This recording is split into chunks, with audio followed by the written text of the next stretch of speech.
In the vast expanse of the cosmos, where countless civilizations flourished and faded, one particular alien race prided itself on its superior intellect.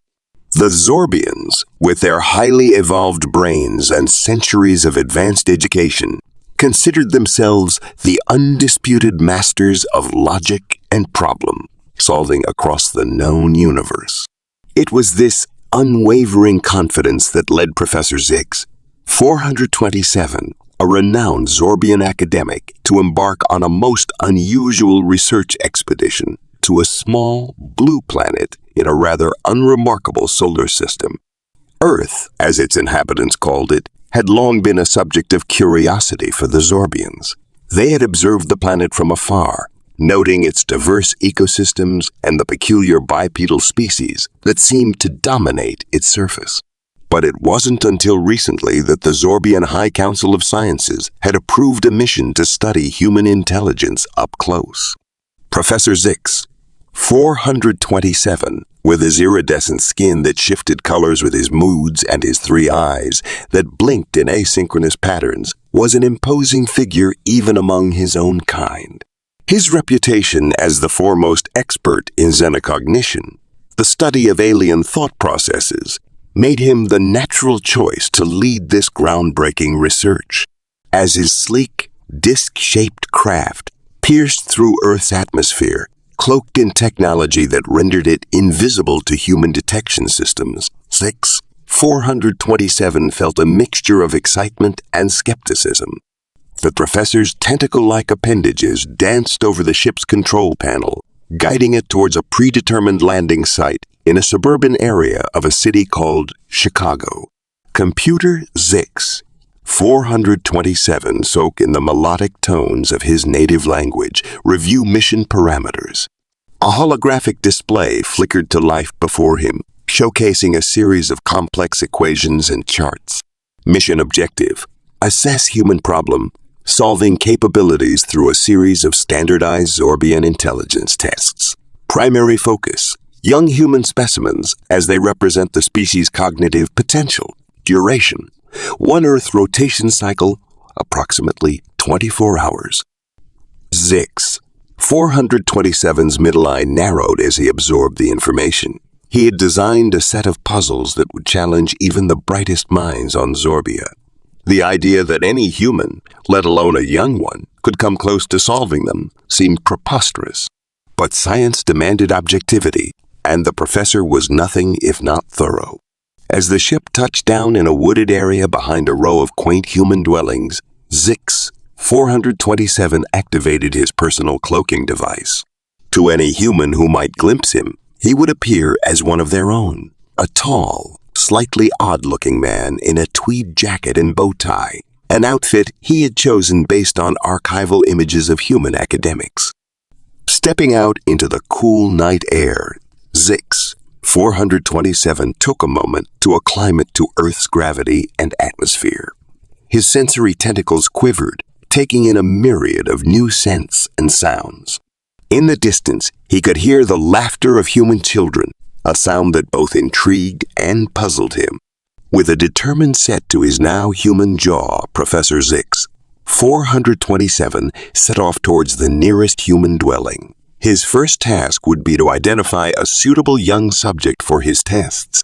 Little did he know that his entire worldview was about to be challenged by an encounter that would shake the very foundations of Zorbian understanding of intelligence. As he approached the first house, a quaint structure with a well-manicured lawn, Zyx-427 noticed a flicker of movement in an upstairs window. His enhanced vision caught sight of a small human, a girl no more than 7 Earth years old, hunched over what appeared to be a desk. Even from this distance, he could see her brow furrowed in concentration as she worked on something with intense focus. Fascinating, Zyx-427 murmured to himself. Perhaps this young specimen will serve as an adequate starting point for my research. With a slight adjustment to his cloaking field to appear less conspicuous, the disguised alien professor made his way to the front door. ready to introduce himself and begin what he assumed would be a simple demonstration of Zorbian superiority in the realm of puzzles and problem solving. He pressed the small button beside the door, hearing a chiming sound resonate within the house. Moments later, the door swung open, revealing a woman with kind eyes and a puzzled expression. "Good evening, Zyx," 427 said, his voice modulator perfectly mimicking human speech patterns. "I'm Professor Smith from the local university. We're conducting a study on child cognitive development, and I was wondering if your daughter might be interested in participating in some puzzle-solving exercises." The woman's eyebrows raised in surprise, but before she could respond, a small voice piped up from behind her. "Puzzles! I love puzzles!" A little girl with bright eyes and unruly curls peeked around her mother's legs, gazing up at the strange professor with unbridled curiosity. "Now, Emily," her mother began, "we don't know this man." "But, Mom," Emily protested, "he's a professor, and he has puzzles." Zyx-427, seeing an opportunity, quickly produced a small holographic badge he had prepared for such occasions. "I assure you, ma'am, this is a legitimate study. We're simply looking to understand how children approach problem solving. It would only take an hour of your time, and you're welcome to be present throughout the entire process." The mother hesitated, but Emily's enthusiasm was palpable. After a moment's consideration and a careful examination of the professor's credentials, she relented. "All right, but I'll be right here the whole time." Of course, Zyx-427 agreed, suppressing a surge of excitement. He hadn't expected to find a subject so quickly or easily. Emily led the way to the living room, practically bouncing with each step. "What kind of puzzles do you have, Professor? I love Rubik's Cubes and tangrams and logic problems and—" "These are special puzzles," Zyx-427 interrupted, setting down a small case he had brought with him. "They're designed to test different aspects of problem solving." As he opened the case, a series of strange objects emerged. To the human eye, they might have looked like a collection of abstract sculptures or futuristic toys. But to Zyx-427, they were sophisticated Zorbian cognitive assessment tools, each designed to test a specific aspect of intelligence. "Now, Emily," he began, picking up a spherical object with swirling patterns etched into its surface. "This first puzzle is quite challenging. Most adults take several hours to solve it, so don't be discouraged if—" His words trailed off as Emily reached out, took the sphere from his hands, and began manipulating it with surprising dexterity. Her small fingers danced over the surface, pressing hidden buttons and sliding sections in a blur of motion. Zyx-427 watched in stunned silence as the sphere began to glow, pulsing with different colors as Emily worked. In less than 5 minutes, there was a soft chime, and the sphere split open, revealing a complex holographic display of interconnected geometric shapes. "Oh, wow!" Emily exclaimed, her eye wide with wonder. "It's beautiful. Is this what it's supposed to do?" The alien professor could only nod, his 3 eyes blinking rapidly beneath his human disguise. "Yes, that's correct. How did you... what process did you use to solve it?" Emily shrugged, still captivated by the holographic display. "I don't know. I just felt like the patterns wanted to move in certain ways. It was like they were telling me where to push and slide." Zyx-427 struggled to maintain his composure. The puzzle Emily had just solved was one of the most challenging in the Zorbian educational system, typically given to students in their equivalent of graduate school. And this human child had solved it in minutes, seemingly by intuition alone. "Well," he said, trying to keep the tremor out of his voice, "let's try another one, shall we?" Over the next hour, Zyx-427 presented Emily with puzzle after puzzle, each more complex than the last. And each time, The little girl approached them with the same blend of enthusiasm and intuitive problem-solving that left the alien professor increasingly baffled. There was the crystal lattice restructuring puzzle, which Emily treated like a game of cat's cradle, rearranging the energy pathways with playful flicks of her fingers. Then came the quantum probability maze, which she navigated as easily as if she were drawing a path through a simple labyrinth. With each solved puzzle, Zyx-427's worldview began to crumble. How could this young human, with her limited life experience and education, outperform even the most brilliant Zorbian minds? It defied everything he thought he knew about intelligence and cognitive development.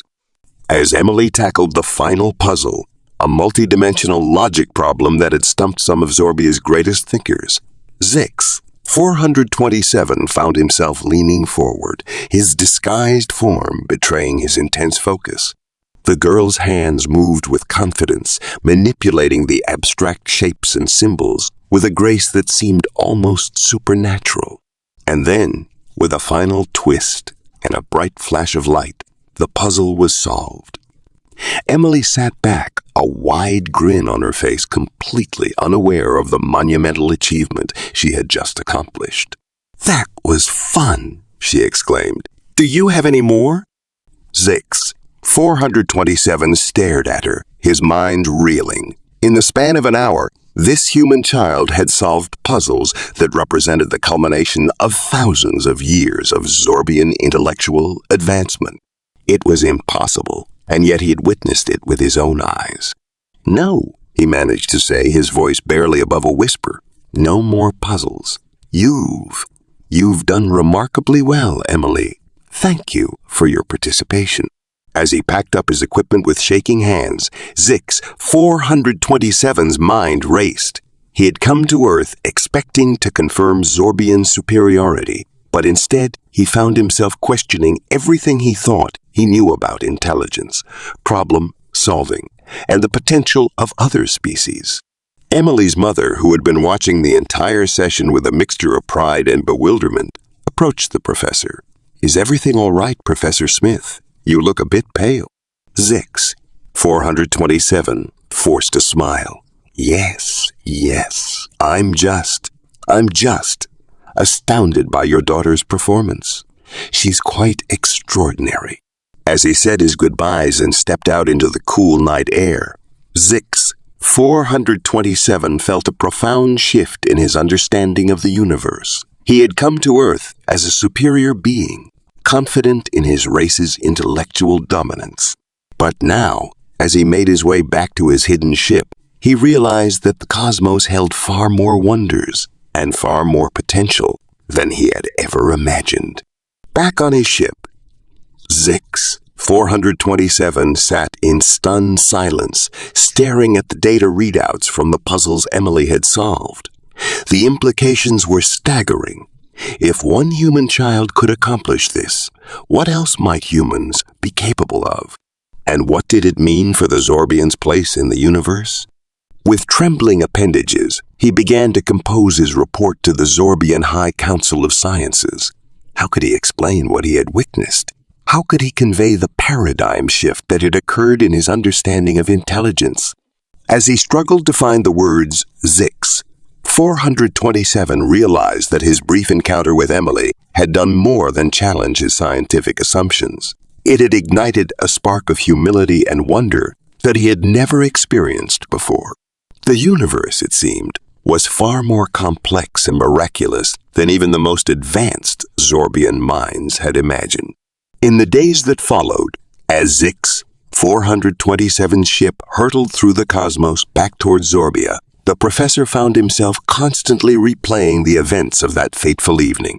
Every detail, every movement of Emily's small hands as she effortlessly solved puzzles that had confounded his species for generations, was etched into his memory. He had always prided himself on his logical, methodical approach to science. But now, faced with evidence that defied all his preconceptions, Zyx-427 found himself grappling with a new and unfamiliar emotion, doubt. What if the Zorbian approach to intelligence and problem solving was fundamentally flawed. What if their rigid, structured methods of thinking had actually limited their potential rather than expanded it? The thought was both terrifying and exhilarating. As he prepared to present his findings to the High Council, Zyx-427 knew that his report would send shockwaves through Zorbian society. He could already anticipate the disbelief, the accusations of faulty methodology or contaminated data. But he also knew that what he had witnessed on Earth could not be ignored or dismissed. The day of the presentation arrived, and Zyx-427 stood before the assembled council, his iridescent skin flickering with a mix of anxiety and determination. The chamber was filled with the most brilliant minds on Zorbia, all eager to hear about the supposedly primitive humans and their cognitive abilities. Esteemed colleagues, Zyx-427 began, his voice resonating through the hall. I come before you today with findings that will challenge everything we thought we knew about intelligence, problem solving, and our place in the universe. A murmur rippled through the audience, but Zyx-427 pressed on. He recounted his encounter with Emily, describing in detail how the young human had effortlessly solved puzzles that had stumped generations of Zorbians. He presented the data, the solved puzzles, and his own observations. As he spoke, he could see the expressions of his fellow Zorbians shift from skepticism to disbelief to, in some cases, outright shock. The implications of his findings were clear. The Zorbians, for all their advanced technology and centuries of intellectual pursuits, might not be the supreme beings they had always believed themselves to be. But how is this possible? One council member interrupted, his tone incredulous. These humans, with their primitive technology and limited lifespans, how could they possibly outperform us in cognitive tasks? Zyx-427 took a deep breath before responding. I believe, he said carefully, that we have been approaching intelligence and problem solving from a fundamentally flawed perspective. The human child I observed didn't rely on formal algorithms or established methodologies. She approached each puzzle with intuition, creativity, and a kind of joyful curiosity that we have perhaps lost in our pursuit of structured knowledge. The chamber erupted into heated debate. Some council members dismissed Zyx-427's findings outright, arguing that one exceptional human child couldn't possibly represent the species as a whole. Others were intrigued, seeing potential avenues for new research and collaboration. As the arguments raged around him, Zyx-427 found himself thinking back to the moment when Emily had solved that first puzzle, her eyes lighting up with wonder and excitement. There had been something pure and unbridled about her approach, a willingness to embrace the unknown and find delight in the process of discovery. It was then that Zyx-427 realized the true value of his mission to Earth. It wasn't just about assessing human intelligence or establishing Zorbian superiority. It was about rediscovering the joy of learning, the thrill of facing the unknown, and the humility to recognize that the universe held far more mysteries than any one species could hope to unravel. In the months that followed, Zorbian society underwent a profound transformation. Inspired by Zyx-427's findings, a new wave of research and exploration began. Zorbian scientists and educators started to incorporate elements of human-style creativity and intuitive thinking into their methodologies, leading to breakthroughs in fields that had long been stagnant. Zyx-427 himself became a leading advocate for interspecies collaboration and exchange of knowledge. He proposed a radical new program that would send Zorbian researchers to Earth, not as superior beings studying a primitive species, but as humble learners, eager to understand the unique cognitive gifts that humans possessed. And as for Emily, the little girl whose brilliance had sparked this revolution, she continued to grow, unaware of the profound impact she had had on a distant civilization. But sometimes, on clear nights when the stars shone brightly, She would look up at the sky and feel a strange sense of connection to the vastness of the cosmos, a feeling that somewhere out there, incredible adventures and discoveries were waiting. Years passed, and the relationship between Earth and Zorbia flourished in secret.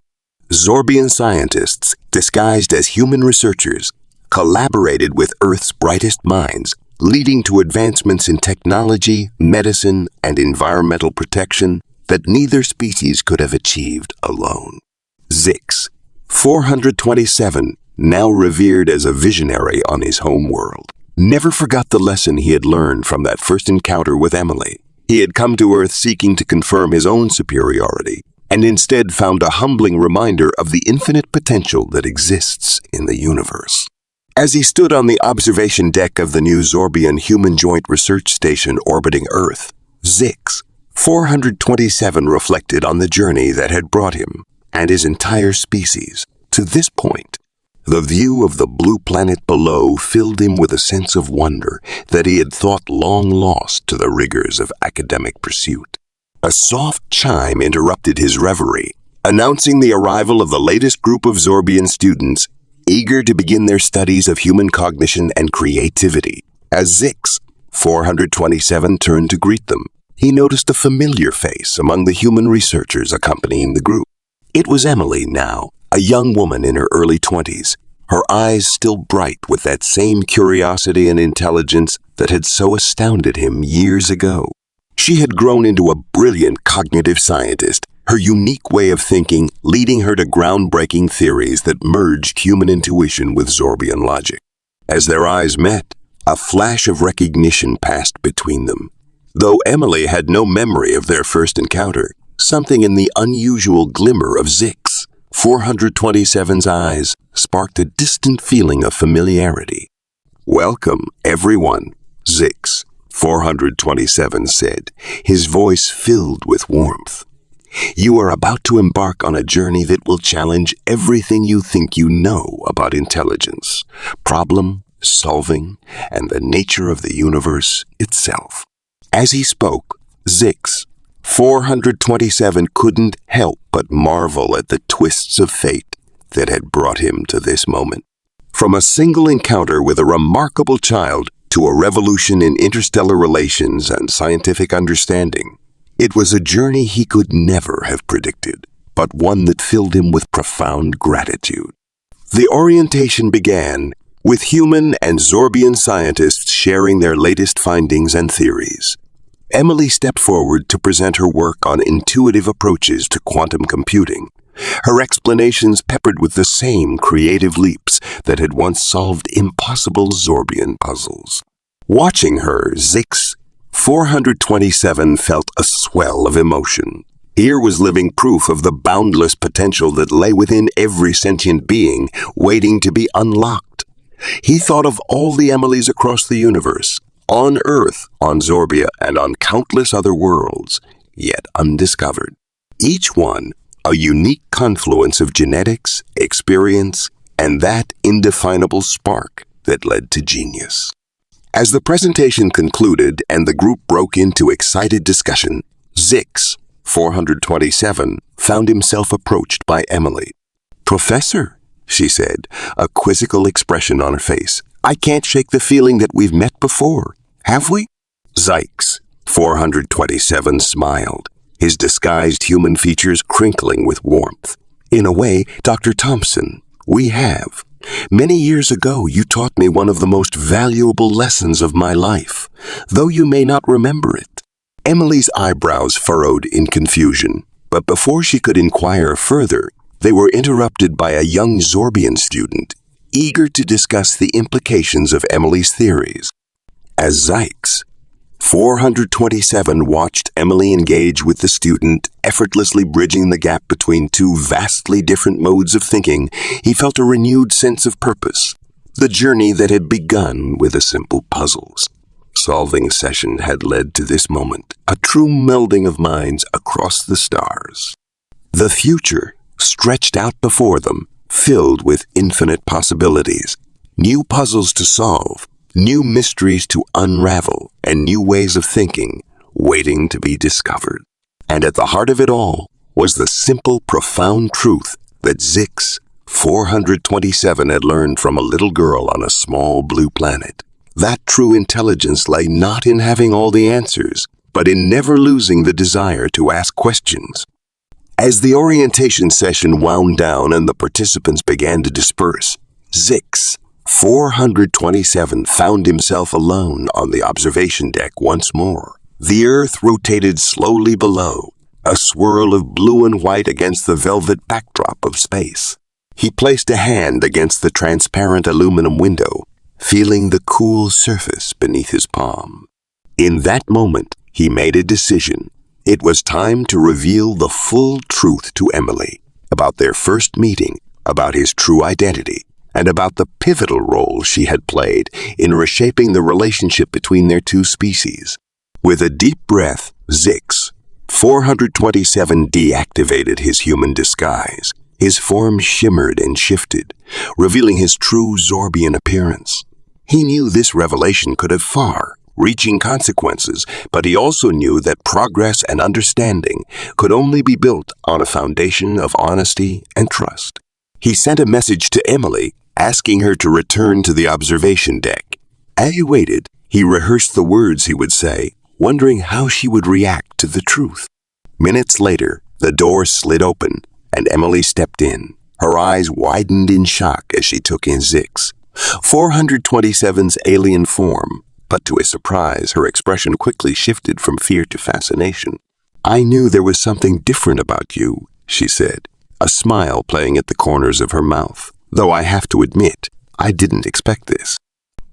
Zyx-427 couldn't help but chuckle, marveling once again at the human capacity for adaptation and acceptance. "Dr. Thompson, Emily," he began, "I have a rather extraordinary story to share with you. It begins many years ago with a little girl and a set of impossible puzzles." As Zyx-427 recounted the tale of their first meeting and its profound impact on both their species, Emily listened with rapt attention.